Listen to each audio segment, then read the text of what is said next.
We're glad you're all here. What we'd like to do is take the next, hour and a half or so and get through a presentation and move to questions. What I'd like to do is set a few ground rules that we can work with so we can get through this in time. Just, we're all getting used to these Zoom meetings, but if you're not speaking, please mute your mic. We'd like to answer most of the questions at the end or the questions at the end of the presentation. So if you have a question, please put it in the chat, type it in so we can make sure we get back to it and address it. We'll try to wrap up by 10:30, but if we need to go a little bit longer, we will, but we don't, we want to value your time and we don't want to be here all day either. So. And also just realize that we didn't get everything done that we wanted to. We're going to work for more and get there. But there'll be a phase. There'll be another phase of this. But we want to present to you what we've got going so far. So, with that, what I'd like to do is again welcome everybody. Thanks for being here. And what the purpose of this meeting is to present to you what we've come up with. That's a collective we, us and Wyoming and Idaho and PacifiCorp have worked a bunch of time on getting this model up to speed and modeling the on-the-ground conditions. This has never been done before. Our previous model didn't go this high, didn't include and didn't go up the river as it has. And so we've put some constraints on the model as it is known today, and we will give you a presentation on where we're at and what we're doing. Then we'll talk about the next steps, and then maybe move into Q&A. So, any questions on that? Would anybody else like to add anything we could add to that type of agenda? All right, seeing none, nobody's quick on the unmute button. We'll proceed. I think Jake, let's get into the presentation. All right.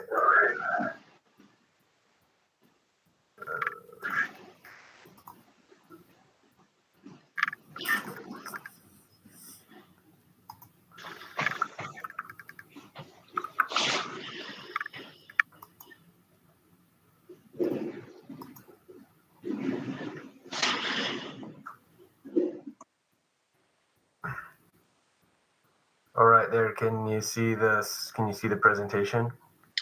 I can. Hope the rest of you can. Just a thumbs up. Yep, looks good. Okay, thank you.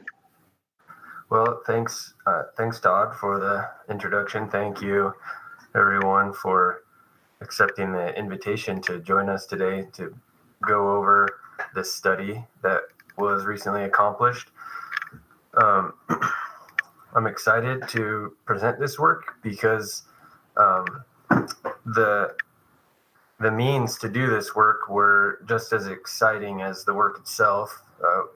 There was a technical group composed of hydrologists and engineers from Idaho, Wyoming, Utah, and PacifiCorp. So that was a great opportunity for us to collaborate together and to learn and to build a good relationship. So the presentation today is a summary of the report that was published on the division's website in December. Nearly all of the material for the presentation comes from that report. So you can find more detailed information or background on methods in that report.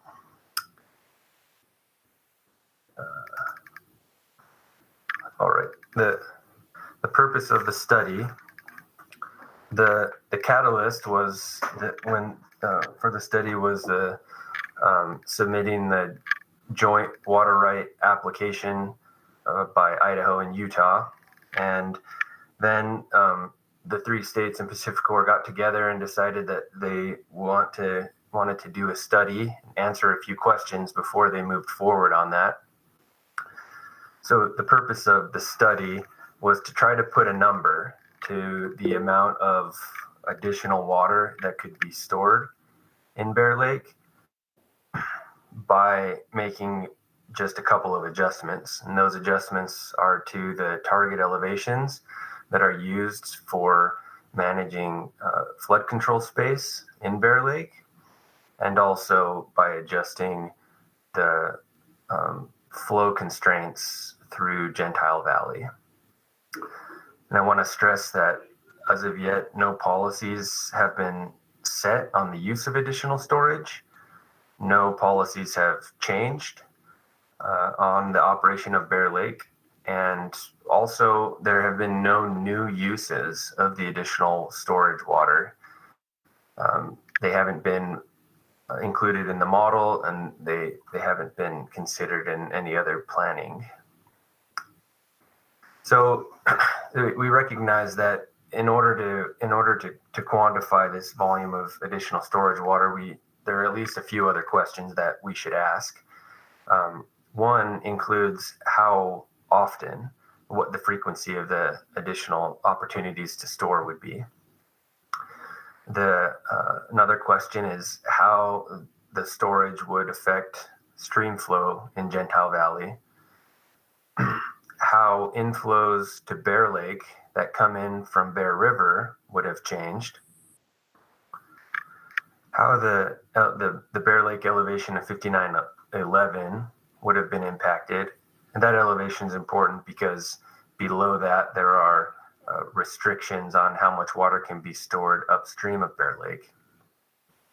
And then we also wanted to know what would the additional storage have changed about inflows to Great Salt Lake. The technical team started to get put together back in 2018. We really got started in earnest April 2019, and then moved pretty quickly. We built the model to collect a lot of information. We had to work closely with Connolly Baldwin, current hydrologist at PacifiCorp, and Carly Burton, a former hydrologist at PacifiCorp, to really understand how the system is operated. And then we met with most of you and a lot of interests here in Utah back in the spring of 2020, when we were working on developing scenarios and doing the analysis. So these first few slides are mostly review. Most of you will have seen them, but it was a long time ago. We got the report reviewed and published in December, and here we are today.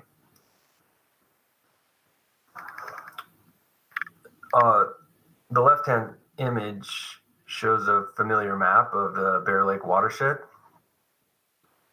So most of you can see this map and link certain regions with visuals and other deeper understanding you have of your experience in the watershed. And we want to show this image on the right, which I know is not legible, it doesn't need to be, but that is a schematic of what the model looks like to someone who uses it. And the point here is to stress that the model is only a tool. It's a very simplified form of reality, but it's a tool that can be helpful to implement changes that wouldn't be possible in the real world, and allow us to explore options and try to assess impacts before actually causing those impacts. So the tool is helpful. It's obviously it's not reality, but it can assist. Something to keep in mind.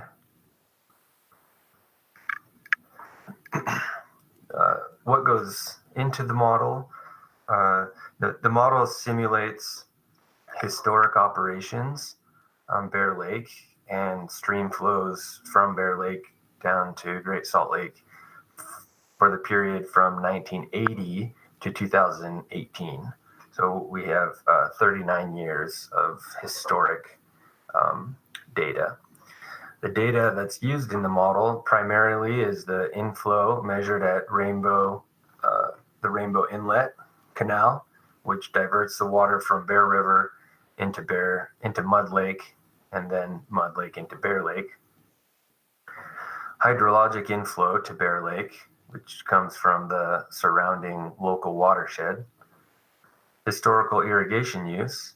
These are diversion records that come from Utah Division of Water Rights, Idaho Water Resources, and many of those irrigation records extend back well beyond 1980. And we use those three sources to compute reach gains. So the river downstream of Bear Lake is subdivided into reaches, and in each reach we compute a local inflow. That computation is based on the available time series data that we have listed above, and it includes such things as local tributary inflows, irrigation return flows from agricultural irrigation. And then importantly, we have to set up the model so that it can replicate the operations and the choices and decisions that the real life operators are making. And so that's one of the biggest challenges that we had, was to get the model to do that. So the model has these rules that we write that control how Bear Lake and Mud Lake is operated, as well as the downstream reservoirs. So you want to know, well, how does the model do at this? Understanding that because it's just a computer, it can't capture all of the nuance of human operations. Here's a graph that shows the simulation period from 1980 to 2018 and shows elevations of Bear Lake. The dotted black line is the historic elevation as measured, and the red line is the elevation of Bear Lake that the model was able to simulate. So you can see there, with exception of a few slight deviations, the model does extremely well at capturing the peaks, the timing, and as well as the lake elevation during dry periods. Then we'll look at one other point downstream. This is flow in Gentile Valley. And again, it's from 1980 to 2018. The river discharge is shown on the left-hand side. You can see that the dotted line is historic stream flow. The red line is model simulation. This is much more erratic than the nice smooth Bear Lake elevation line, because there's a lot more that's going on here. But again, you can see that the model does extremely well at representing the stream flow. It captures the timing really well, and most of the peaks, and it especially captures well when there was a flood in a given year. So that means it's quite suitable for what we're doing and looking to see how flood flows would have changed in Gentile Valley. And so what we do in this study is we set a baseline scenario that we compare to. That baseline scenario represents historic operations over the last 39 years. And then we compare alternatives to the baseline. So the baseline, the important parameters that we're changing are the PTE and the target maximum flow in Gentile Valley. So we have the default PTE, and these numbers and these operations are set by agreement and policy. So there's a default PTE, which is 5918, and that gets set from August to December. That's the flood control target. And then starting in January, forecasts are available. So the operations of Bear Lake are informed by spring runoff forecasts, which is a fairly advanced way to operate a reservoir. It also makes it very difficult for trying to do planning scenarios. There's a lot of uncertainty. But because there's uncertainty in the forecast, there's a range in what the PTE could be from January to March. That range is from 5916 to 5920, 4-foot range. And then after March, there's the target, no longer a flood control target, it's a fill target. And the objective is to get Bear Lake up to 5922.5. The ordinary high water mark, which is the elevation below which are state lands, and that is the operation, that is really the maximum elevation that Bear Lake is allowed to get to. That is 5923.65. Above that, we don't know what could happen to the causeway, which holds Bear Lake back at that elevation, and there's also risk of flooding properties, highways, and other things at that elevation.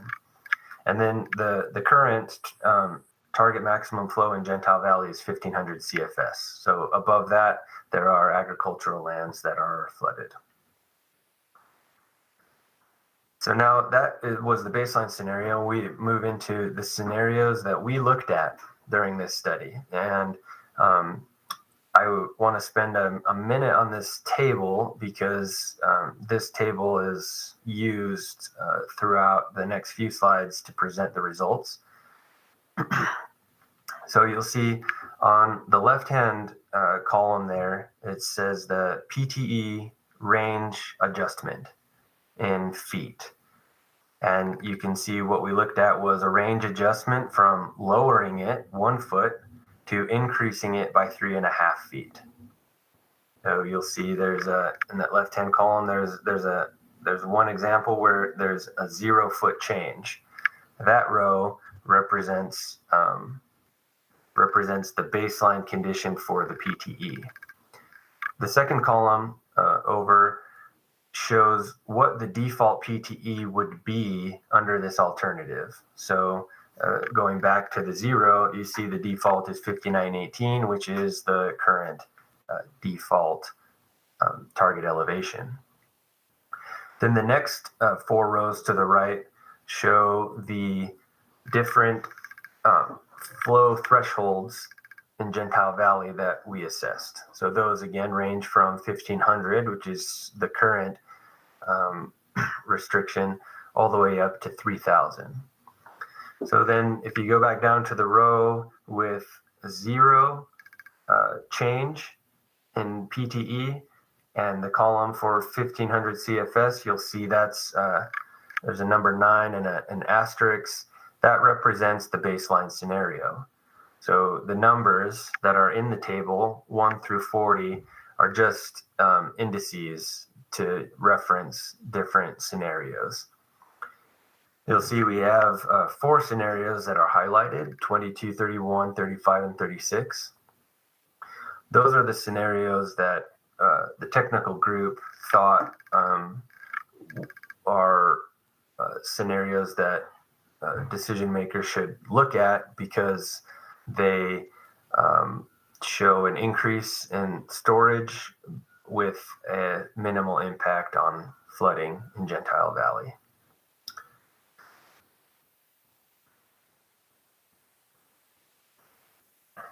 Okay, and lastly, before I get into the results, I need to talk about a couple of methods. These are described more in the report. But as I mentioned, since we didn't have any new uses or new demands, we're exclusively using historic diversions and historic uses. We needed to think of a way to try to show the minimum and maximum effects of storing additional water. And so the way that we came up with was to have two different methods of simulation. One, which I'll call the continuous simulation, is that matches closer to a reality in which any additional water that's stored in Bear Lake remains in Bear Lake and is not withdrawn. The only reason it would be withdrawn is because it has to be released for flood control. So the additional storage is carried over from year to year. So then we have another option, which I call the yearly simulation. And in this method, any additional water that's stored in Bear Lake gets removed instantaneously from Bear Lake, from the entire watershed, so that the lake elevation will go back to the baseline elevation. So any additional storage is vacuumed out of Bear Lake. Of course, this is an impossibility, but by using these two simulation methods, neither of which are entirely real, it gives us a range of maximum and minimum effects. Okay. And that's important because when looking at, when answering our study questions, some of those questions, the effect is, we want to look at the effect when all of the water is used, and others we want to look at the impact when none of the water is used. Okay. So the first question, when is additional storage available in Bear Lake? And the short answer is when entering into a drought cycle or a period of consecutive dry years. So this bar chart shows baseline results. So it's representing the historic elevation of Bear Lake from 1980 to 2018. And you can see that each of these bars represents the elevation of Bear Lake on August 1st. So after the runoff season, irrigation season is nearly over. And each of the bars is color coded. So the blue and red bars represent our years where flood control releases were made. The brown bars represent years in which very little or no flood control releases were made. The only releases that were made from Bear Lake were to meet irrigation demands. And the red years are special flood control years that precede a bar. So what this means is any additional water that you could store during these blue years is effectively unavailable because it just gets released the next year for flood control. Whereas the red bar indicates a year in which more water could have been stored, less release for flood control, and then because the next year was a dry year, that water wouldn't be released and would be available in the reservoir. So the colors are good to remember. We'll show those colors in other graphs. So then to the question, how much additional storage? What's the volume of additional storage that could have been stored in Bear Lake? The short answer is that in carryover years, which are the years in which the volume would be the most and potentially the most useful, it's 58,000 acre feet per 1 foot increase in PTE. So this was an interesting finding that the available storage is linear in increase, but as you can see, it's far less than 400,000 acre feet. And in the table there, you can see even if the PTE is increased 3.5 feet, the average volume on carryover years is just about 200,000 acre feet. So this table, again, is what we discuss above. Each one of these colored cells represents one of the scenarios, the alternatives that we looked at. And then those the yellow outlined cells represent the scenarios that we thought might be the most optimal. And they range from 1.5 foot increase in the PTE is 84,000 acre feet. So just going back, the carryover years, these bars in red are when the volume would be the most and would be perhaps the most meaningful. And there are 4 of those. So that's 10% of the time that we looked at. Additional water could be stored.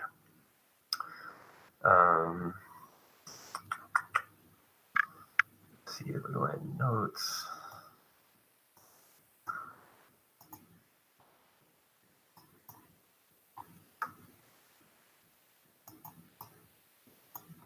Okay.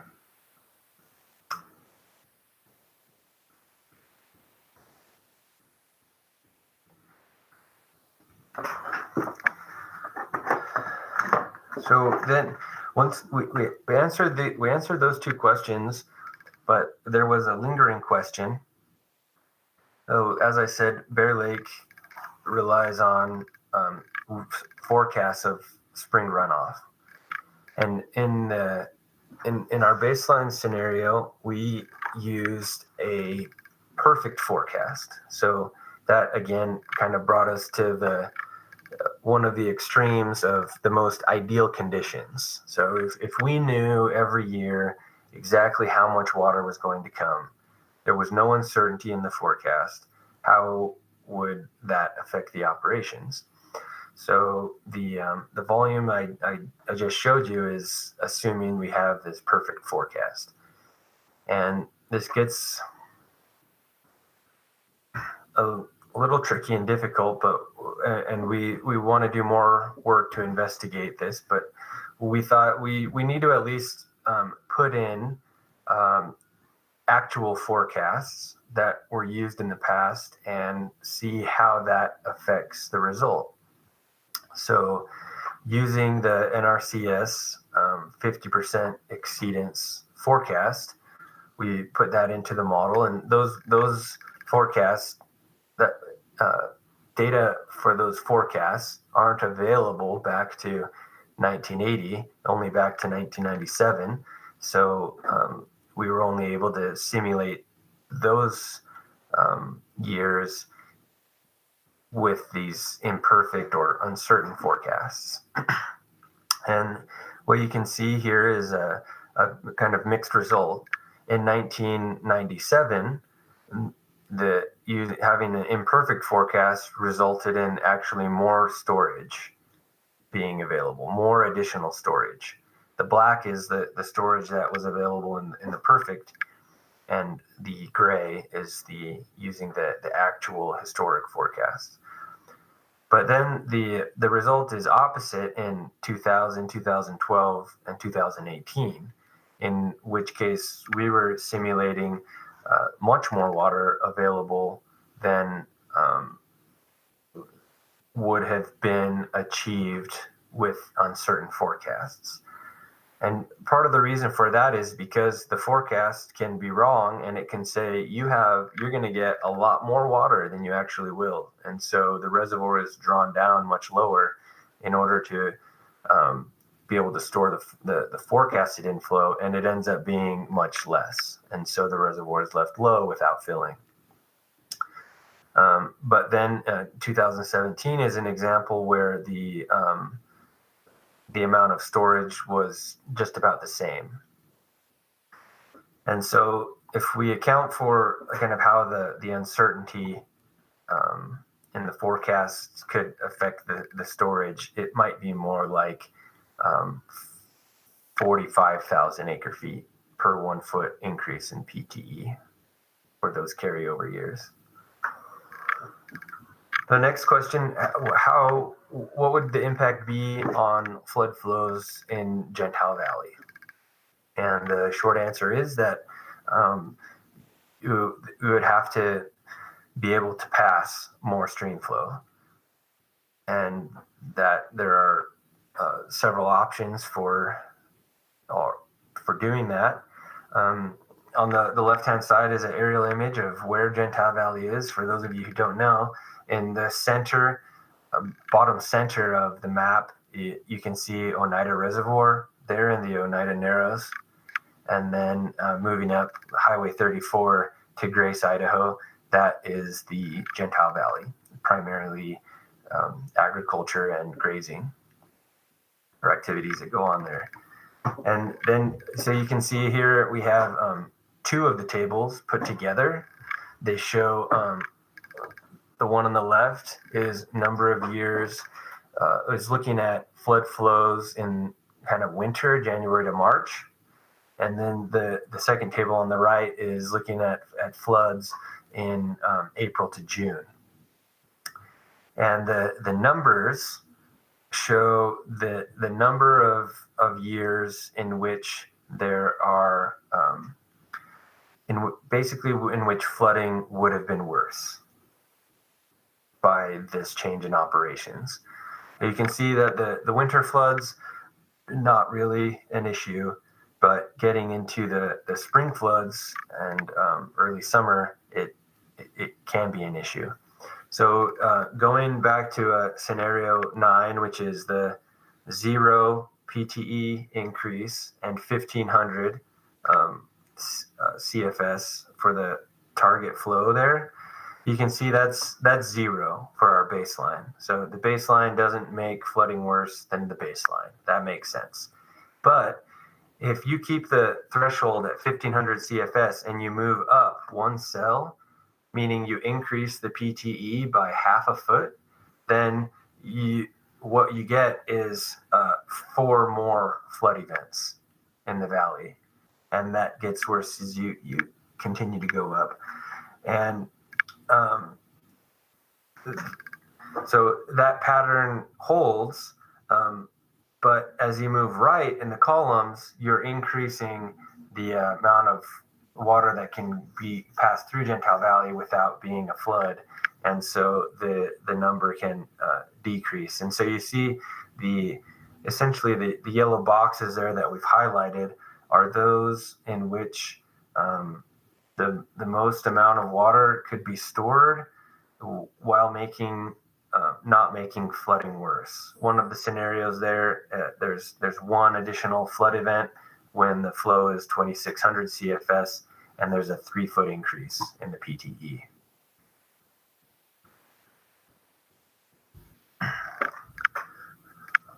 The next question is, what is the impact on Bear Lake inflows? And on the left-hand side here is a map showing Bear Lake, the northern part of Bear Lake, where the causeway is and the beach, and where PacifiCorp's hydraulic structures are. And Bear Lake, north of Bear Lake is Mud Lake, which is a national wildlife refuge, and also a marshland. And this water that's diverted from Bear River first goes into Mud Lake, and then from Mud Lake it can be drawn into Bear Lake, or it can return back to Bear River. And so the concern here is that why is Bear Lake so blue? Well, why is Mud Lake so muddy? And what happens is Mud Lake, when the waters from Mud Lake that are turbid and full of sediment, those get drawn into Bear Lake, and then Bear Lake is less blue for a period of time. And it also, the water from Mud Lake is also rich in nutrients and all kinds of things that Bear Lake that aren't that good for Bear Lake. So people want to know what the impact on Bear Lake inflows is.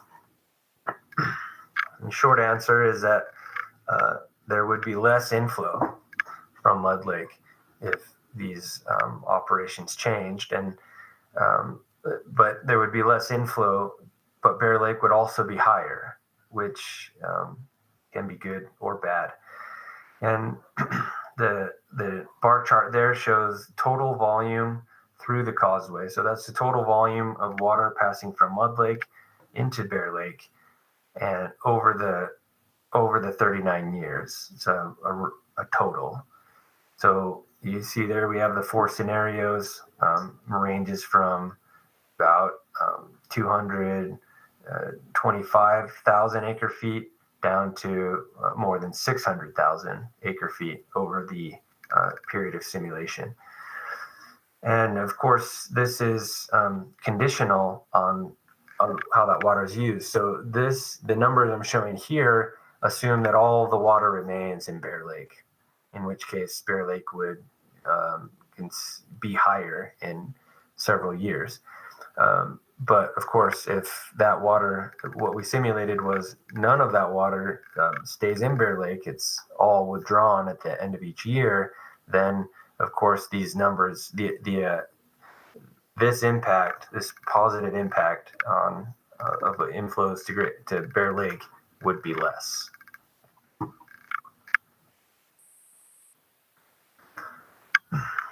Okay, how is the 5911 elevation impacted? Bear Lake would stay above 5911 for longer periods. So again, here in the table, we show the various scenarios.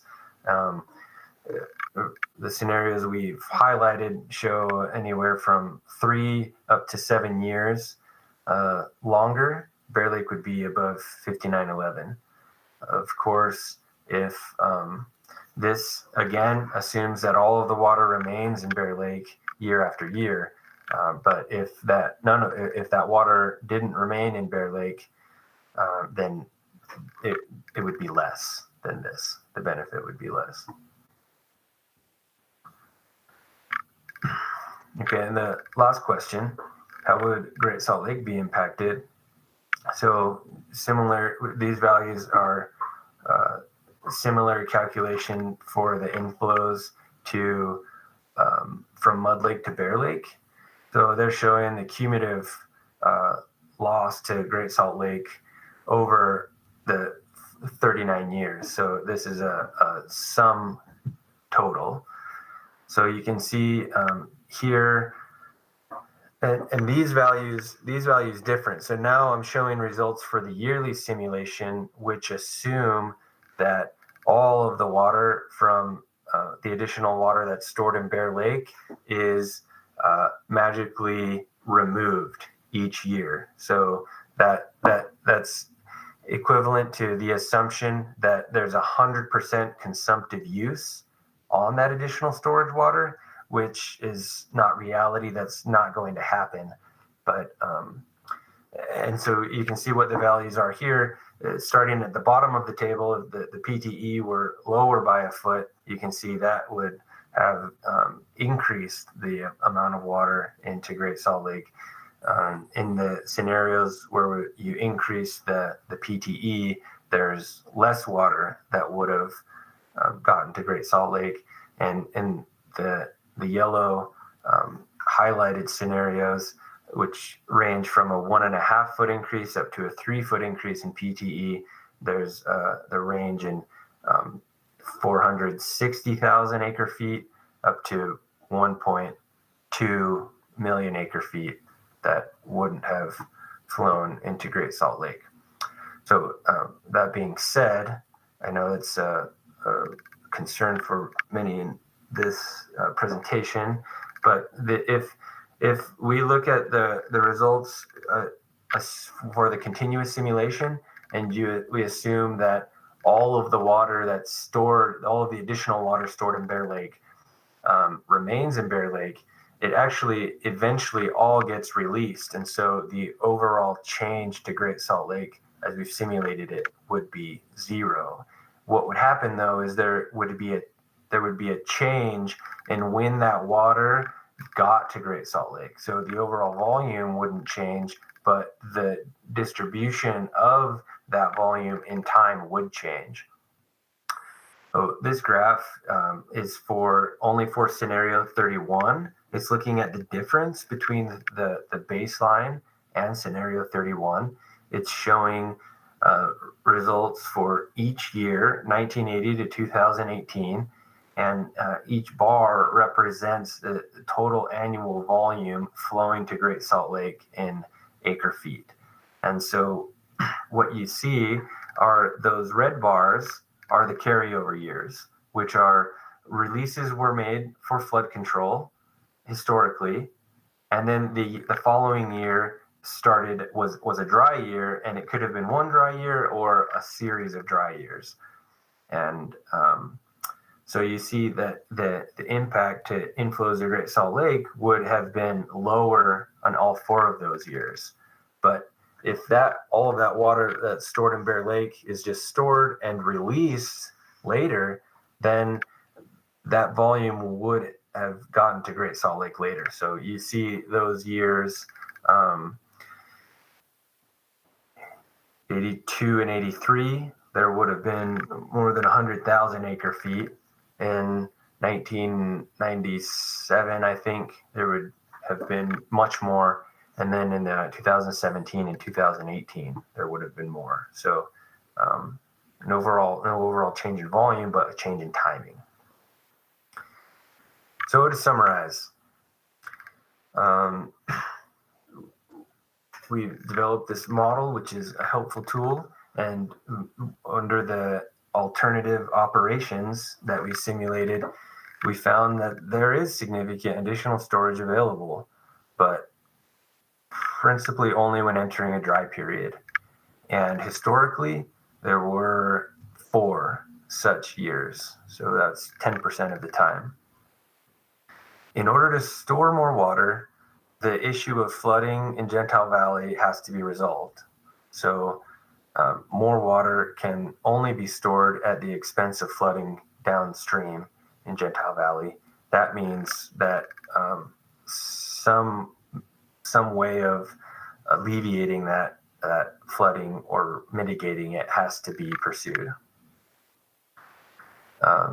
Results of storing more water in Bear Lake would decrease the inflows to Bear Lake from Mud Lake or from Bear River. And that would presumably result in less sediment getting into Bear Lake. And that's primarily because there's a shorter window for when that water has to be moved into Bear Lake, because it would typically be higher. Any effects downstream of Bear Lake depend on how that additional storage water is managed. So we didn't have any specifics to model, so we assumed 2 extremes: one that none of the water was used, and one that all of it was instantly withdrawn from the lake so that it would not go downstream, which is, to worst case, best case scenario.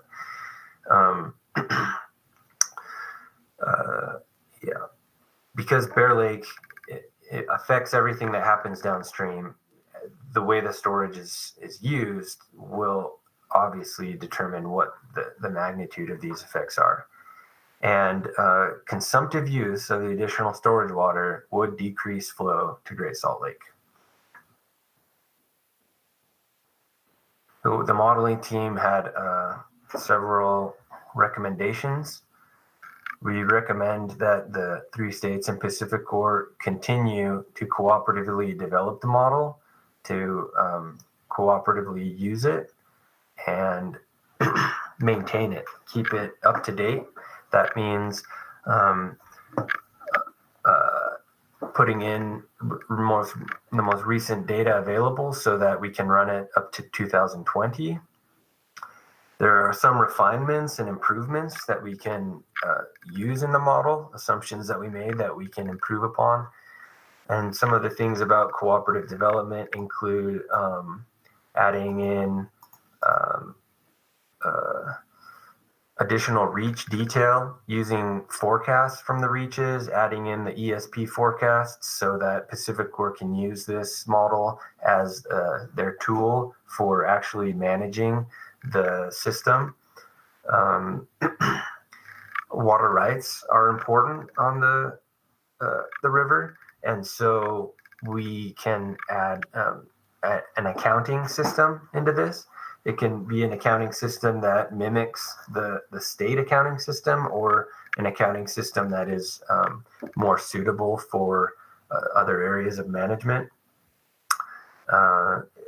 And there are other questions left about the additional amount of storage. One is, how is that additional storage affected by uncertainty in real forecasts?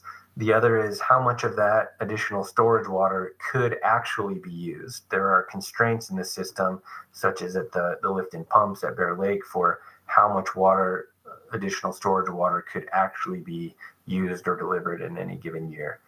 And so model updates and potential studies. Utah, we have there are a number of other questions we have related to areas in Cache Valley and Great Salt Lake that we can try to answer using this model and make improvements on it. And then our last recommendation was to continue stakeholder engagement and be involved to improve. And lastly, I just want to take a couple of minutes to elaborate a bit on that continued stakeholder engagement. So one of the objectives of that is to improve the information content of the model.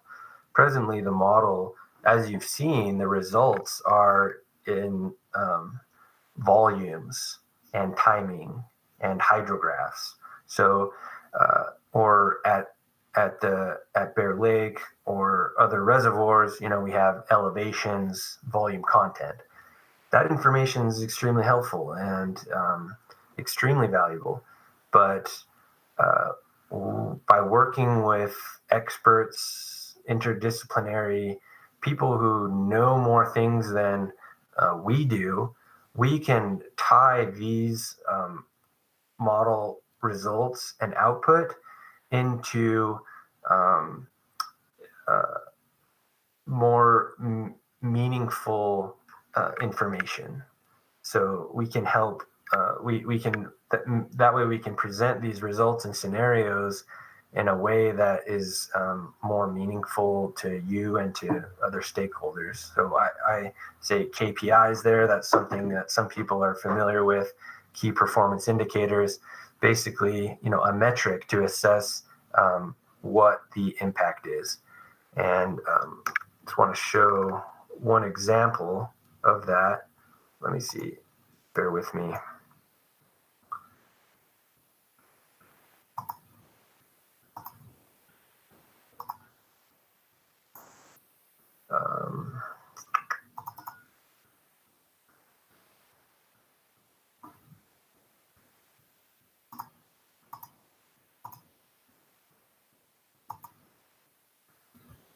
Okay. So what I'm going to show you is from a current study that's not yet finished by Forest, Fire, and State Lands. It's a comprehensive management plan for Bear Lake. And this is just preliminary. I got it because Laura Vernon is really sweet and she's trying to help us out. But the numbers and data in here are not, they're not ready to share, and they don't mean all that much.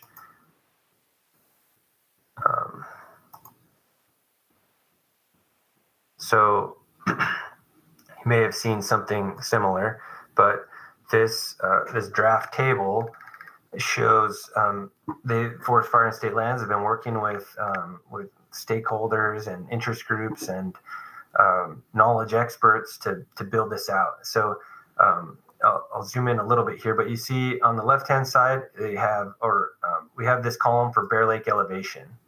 and then there's a range of these elevations.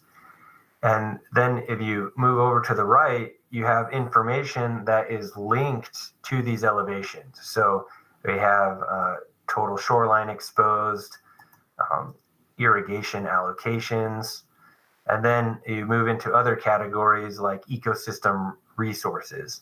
And again, this is just draft, but it's a helpful tool to show you what I'm talking about. Here, endemic fish, the metric they have is percent of available habitat for spawning. And so you can see there's a green zone, there's a yellow zone, which is less ideal and moving toward the red zone. And then you have a lot of red zone. And the concept is that the model we have, it doesn't know anything about fish habitat. It doesn't know anything about wetland area or what's good or bad for invasive species. The model doesn't know anything about marinas and access or where boat ramps are no longer accessible. And instead, all the model tells us are these elevations, which are fixed elevations. And sometimes people focus on that elevation as if it meant everything, where in reality, there are these ranges of good area and bad. And so I'm working with Laura. Once their study is finished, I can stop presenting this. So once the comprehensive management plan is finished, then the data underlying that table is going to be shared with us, and we can very easily link that into our model so that every time we run a scenario, instead of just telling you this is what Bear Lake elevation or Bear Lake volume was, we can give you information about how much fish habitat is available, how much access to the boat ramps, how much time was that affected, and that type of thing, which in reality is what people care about. And so that's what we would like to do, and we recognize there are a lot of people on this call who know far more than I do about a number of things that are impacted by water in the Bear River, and so we'd like to work with you. You can reach out to me, and we can figure out how to incorporate those indicators or metrics that are most important to you into the model results, so that we have that information.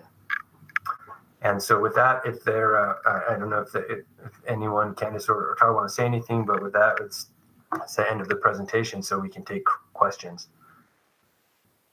Oh, I was just going to mention that there was one question in the chat already, Jake, from Brian. Are there plans to release the model output, projected hydraulic flows? If so, what's the timeline for release? And I'm not sure who Brian's with. Maybe somebody else knows. Brian Taverina? Mm-hmm. Yeah, I'm with National Audubon. Sorry. Oh, thank you, Brian. Yeah, no worries.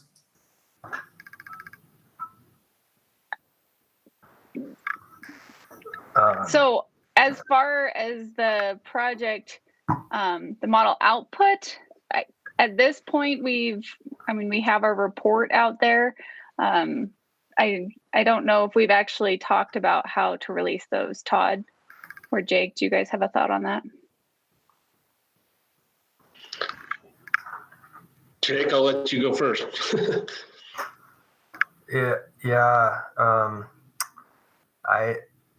I don't know. We have results from all of the scenarios that we've ran, and we have.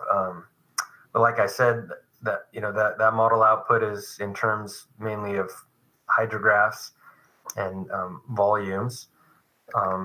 There's something of particular interest. You can reach out to me and I can help you. I don't know what all is shareable, but and also, like we've talked a little bit, Brian, in the past, about possibly linking up the model with some kind of aquatic health index or something. That still would like to do that. Sounds good, Jake. Look forward to chatting with you. Thanks, Jake. Yeah, we're still kind of working through this. We've got lots more questions to answer.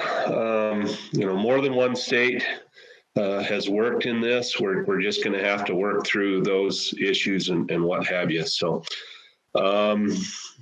I just want to formally tell Jake and the modeling team and all that have been involved in this, thank you. This has been a yeoman's effort to get to where we are from where we were. Yes, it's taken longer than we had hoped, but we're there, and we're ready to we got the report out, and we're ready to maybe move to a phase 2.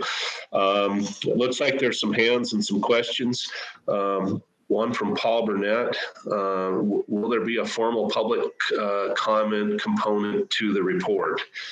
I don't think we've talked about that, but I don't believe that we were intending to do that.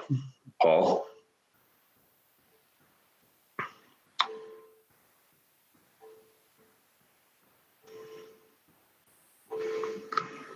Okay, thanks. I was just curious about that, and kind of I think from our perspective, we have some thoughts on how the timing of flows may provide a positive and a potential negative impact to the river and also to both lakes. And so I think we've probably shared some of those questions, but those are some really interesting questions related to kind of how the water is managed. I think there's some. I think this really opens up some interesting opportunities for the Bear River. So. Agreed, Paul. And I'm hoping when we move into what we're going to call phase 2, we can talk with you more about that, the timing, those kind of things. Let's continue on with the questions and the hands that are up, and then we'll kind of move to where we think we're headed next. There's one more in the chat from Marcel. Thanks, Philip, for your efforts with the presentation questions. With the Great Salt Lake scenarios, do you have the analysis/scenarios to show the implementations by season rather than just annual? Jake, you want to answer that one? Yeah, good question, Marcel. So the model runs at a daily time step. So we have information every day from 1980 to 2018, and we just summarized it at an annual. But yeah, we have the data at a finer resolution, so we can look at the implications by season. Okay, thanks, Jake. Thanks, Marcel. You got any follow-up, Marcel? No, thanks. I just want, if they can do it by season, I wonder if there are any graphs or diagrams available already showing that. That would be really great. Yeah, one of the things is that, there's a ton of information here, and it was actually much harder than we thought it would be to communicate what these impacts are.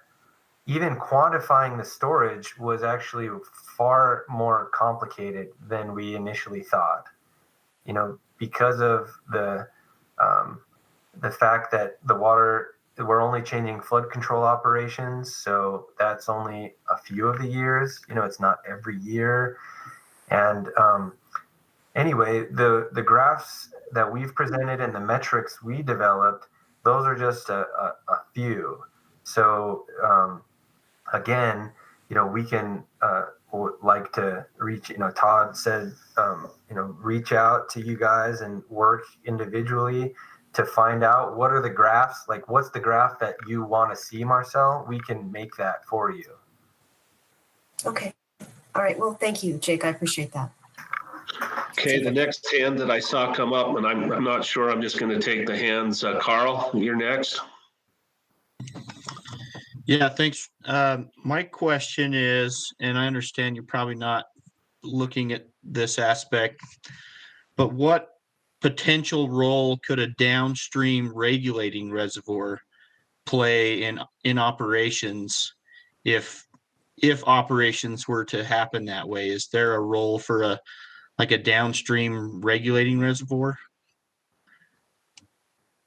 The answer is we did not look at that. We were trying to model the system as we speak, but with the new model that's developed, I'm not going to say it's easy. It's going to be easy for me to say, Jake, we'd like to put in a regulating reservoir or some other scenario, right? And have that modeled and look at the potential benefits that are out there. So yes, this tool can now be used for what if scenarios. Okay, that's good enough for now. Okay, thanks, Carl. Troy, you're next.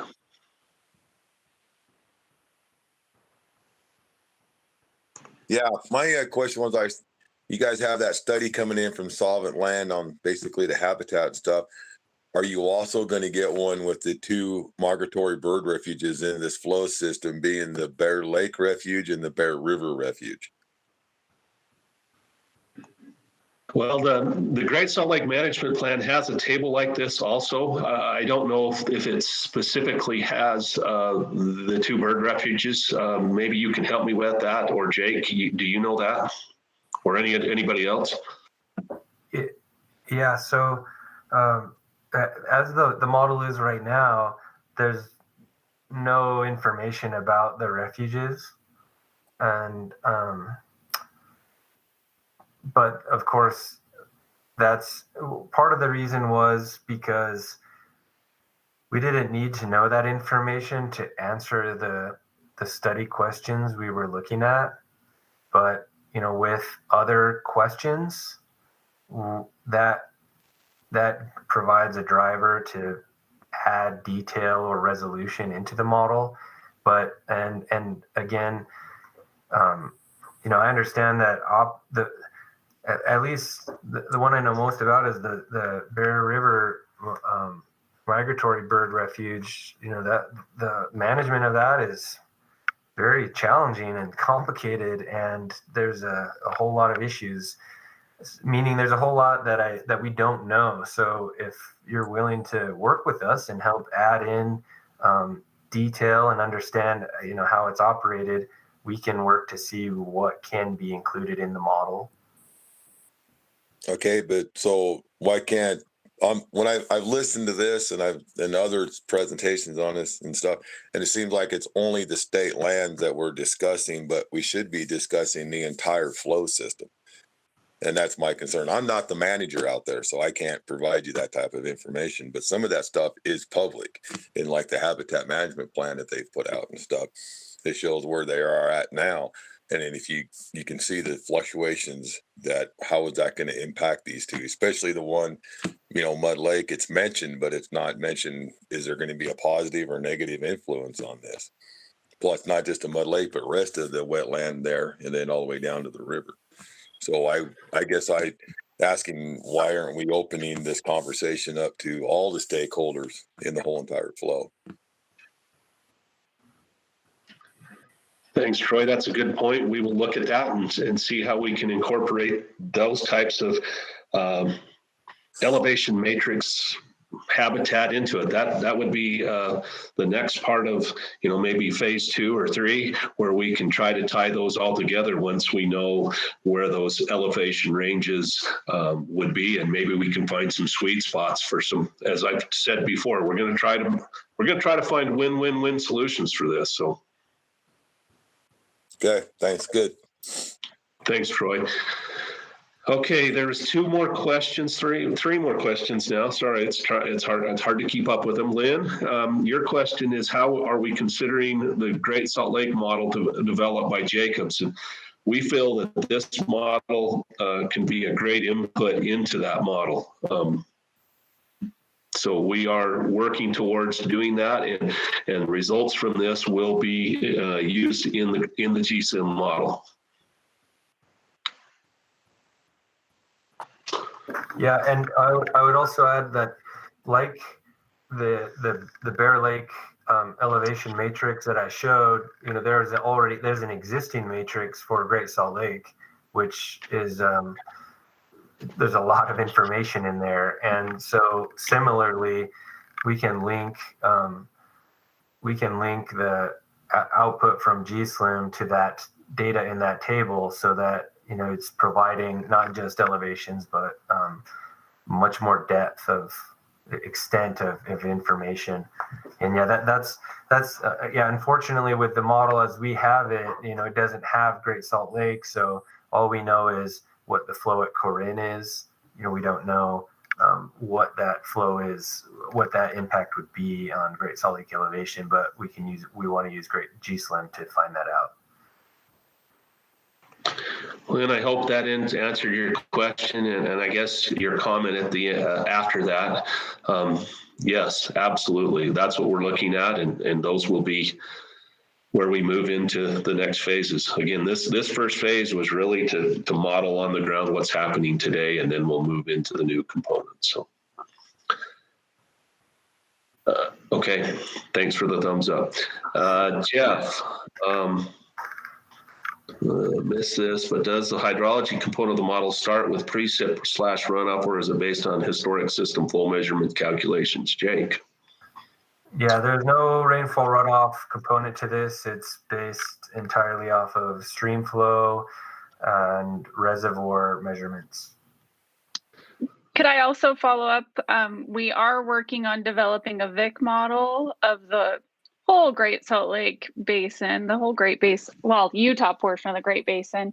And so eventually, phase 3 or 4, it's kind of like an elephant. When you have something so big and complicated, you kind of have to start asking what questions you're focused on and taking small bite-sized pieces. And so getting a working representation of the system was our first big step.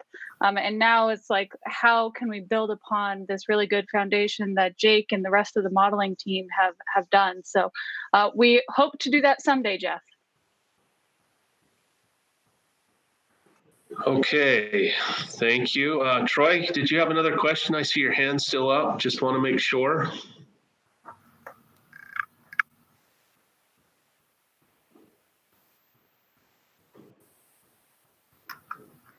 I will assume not. There's one more question. No, that is not my middle name, WWW. A lot of people say my middle name is Tees, but we'll actually go with Dean. That's my real middle name, so there you go. Any other questions? Hi, this is Jeremy Rock, the manager of the Bear Lake National Wildlife Refuge. Welcome. And thank you. I'm via phone and watching YouTube, so I wasn't able to type in, but appreciate the presentation today. As a group, the refuges are very interested in working with you and sitting down and looking at the scenarios and the resource values that we have and comparing that. So appreciate Troy's comment earlier about that. Second thing is, I have a question specifically about the reduced inflows to Bear Lake. Could you go into a little more detail about that? Just explaining the scenario, because usually my understanding is from October 1st to sometime in March, those are the flood flows, and if they're releasing. But if Bear Lake's at like 5920, typically when they hit that threshold in the spring, they're storing into Bear Lake. So just a little more explanation on how that scenario was ran, if you could. Thanks. Yeah, good question. So the baseline of the model is representing the inflows that came through the causeway historically. So there's no change there. And then when you look at a scenario of increasing the flood target, what happens is 1 year more water is drawn from Mud Lake than was previously, but then Bear Lake stays higher because the target's higher, and so the next year they don't have to release as much. And that may happen the next year as well. They don't have to release as much. And because they don't release as much, they don't need to draw as much in from the causeway because they're already they're in a sense they're storing less water because, well, in a sense they're filling the reservoir less because it maintains a higher elevation. And so that's why it shows up as overall less inflow from Mud Lake. But that's under a scenario where we assume that all of that additional storage stays in the lake. So that Bear Lake is, persistently higher. If under the scenario where all of that additional water comes into Mud Lake and then is removed out of Bear Lake, then it's, it's not, less water doesn't flow into Bear Lake from Mud Lake in that case. I don't know if that made sense. Yeah, Sure. Did you get that? yeah. I guess it's a little bit of challenge to understand because that would deviate drastically from the current scenario where we have that 5918 threshold and we come into sometime in spring and now let's store everything we can in Bear Lake because we don't know what the actual runoff is going to be at that point.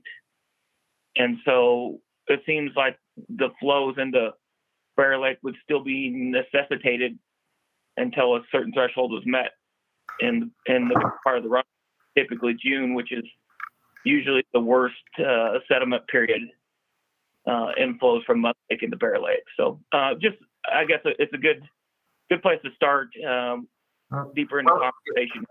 Yeah, and the numbers and example you just stated. So if under current operations, if August comes and Bear Lake is up at 5920, then PacifiCorp is going to start releasing water. And they're going to release trying to get down to 5918. And then depending on the forecast, if it's a wet forecast, they're going to keep releasing. And then come spring and June, the reservoir, the Bear Lake is lower, lower than 5920. And so come runoff season, they're going to be opening the causeway and drawing water into Bear Lake. Now, under this alternative operations, the lake is at 5920 in August, but the target elevation is 5920. And so they're not releasing water from Bear Lake in August to then the runoff forecast comes. Maybe they release water, maybe they don't. And so then when June comes along, they don't need to, they can't, they're not bringing as much in. Does that make sense? Yes, it does. Just one thing to point out that the big sediment pulses is typically when they're trying to capture the water in May and June. So yeah, thanks for that. I don't want to take the rest of everybody's time up. Yeah, and I'd be happy to talk more so that you can explain a few things to me. But one thing that we didn't, there's nothing about sediment in the model. So we're basically right now just making the assumption that less volume means less sediment, but we didn't, there's nothing about water quality tied into the model right now, which is something that could be helpful in the future. And okay, thanks, Jay. Thanks, Jeremy. I hope that attempted to answer it. We know there's lots more questions out there. That's why we're gonna continue on phase 2 to help try to answer more and more questions. We've got one more in the chat room from Steve, and I think Steve, the same question that Jeremy asked and Jake tried to answer, trying to look at the differences between the Mud Lake and the Bear Lake elevations and all those kind of things. So hopefully we answered that as best we could for now, and we'll continue to work on that. Hey Todd, there's something I can add to that, Sure. answer Steve's comment, and that is the fact that Mud Lake is extremely difficult for us to understand and also to simulate in a model. And part of the reason for that is because of the shallowness of Mud Lake and the uneven the uneven storage areas and the way that Mud Lake elevation is measured. So, there's a stage gauge on Mud Lake, but there's no there's no elevation volume table. So being able to relate the elevation of Mud Lake to the there is a table, but it just the uncertainties of water that's flowing into Mud Lake from the local watershed compared to mixed with the way that the water flows in from the inlet and outlet canals.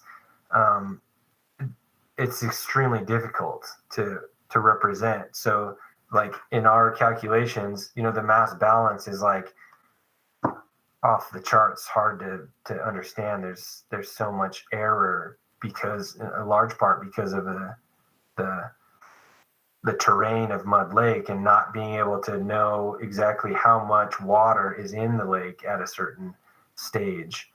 So that's a challenge. But we worked through a lot of challenges to include Mud Lake in there, and knowing that there's there's potential for adding the resolution into that area of the model, but it's challenging. Thanks, Jake. Any other questions that we can try to answer?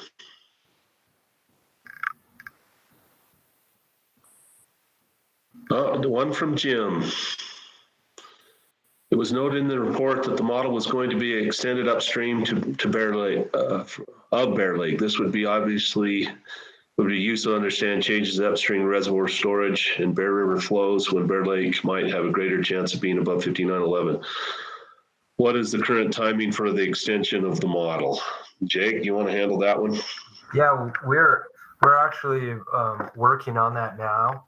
And in some ways, upstream of Bear Lake is less complicated because Bear Lake's not there. So it's we're working on that. We need to collect diversion records, and so similar to what we did for Bear Lake and the lower division, it would collect diversion records. A lot of these that go back, prior to the 90s are not digitized. And so Wyoming and Idaho have to do that, digitize their records. But it's in the works. Okay, thanks, Jake. Thanks for the question. Any other questions that are out there? We've got about 10 minutes that we've scheduled on the call. I want to be sensitive to the time, but I also want to answer your questions if you have them. If we didn't get to them, or if you think of something else, please fire them off to us and send that to us in an email. That would be great. Jake, do you want to put your email in the chat box, and I'll put mine in too.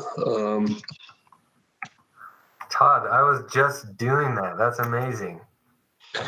Great minds think alike. There you go. Thank you for all the accolades that we're getting. We've tried. We're working hard. No decisions have been made yet. I guess the next steps from Utah and Idaho is we want to update the data through 2020. We want to work with the other states and the additional interest, looking at additional uses, timing, return flows, potential increases, decreases, those types of things, and find solutions before we move on. that's kind of our plan. And I don't know how long that's going to take, and I'm not going to call a shot to say it's going to happen this or this, because we've got a lot to work through in order to get wherever we're going to go. So anyway, that's our presentation. We appreciate y'all being here. We appreciate your questions, comments, concerns. If you have anything else, please get with us.